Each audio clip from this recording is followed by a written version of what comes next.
அடுத்து பாருங்கள் வர்க்கமூலம் வந்து எப்படி நம்ம ஷார்ட்கட் போடலான்னு பார்க்கலாம் பாருங்கள். இப்போ ரூட் ஆஃப் 1024க்கு நம்ம வர்க்கமூலம் என்னன்னு கண்டுபிடிக்கணும். இப்போ கடைசிங்க என்ன இருக்குது, 4 இருக்கா, 4க்கு ரூட் போடுங்க. ரூட் 4ஓட மதிப்பு என்னது, 2. சரியா? இந்த வந்த 2 10லிருந்து 2 கழிச்சிருங்க. கழிச்சிட்டு என்னது, 8. அதை கீழே போட்டுக்கோங்க. அடுத்தது இது பக்கத்தில் இருக்கிற நம்பரை கேன்சல் பண்ணிங்க, அது பார்க்க வேணாம். அடுத்துங்க என்ன இருக்குது, 10.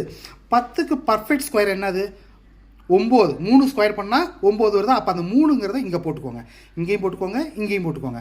அந்த 3 இருக்குது இல்லை, 3க்கு அடுத்த நம்பர் என்னது, 4. இது ரெண்டையும் பேருக்குங்க, முன்னாங்க 12. இப்போ இந்த வந்த மதிப்போ உள்ளே இருக்கிற மதிப்பும் கம்பேர் பண்ணுங்கள். இதோட இது சின்னதாக இருக்குது. அப்போ சின்னதாக இருக்குது அப்படின்னா சின்ன நம்பர் தான் சூஸ் பண்ணணும். 38 சின்னதா, 32 சின்னதா, 32.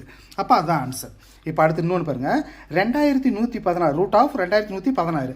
லாஸ்ட் டிஜிட் என்னது, 6. 6க்கு ரூட் போட முடியுமா, போட முடியாது. அப்போ 6 அப்படியே வச்சுக்கோங்க. 10லிருந்து 6 கழிச்சிட்டு எவ்வளவு, 4. ஓகே. அடுத்தது இந்த இது கேன்சல் பண்ணிக்கோங்க. அடுத்து 21. 21 பர்ஃபெக்ட் ஸ்கொயர் என்னது, 4. 4 ஸ்கொயர் பண்ணால் 16.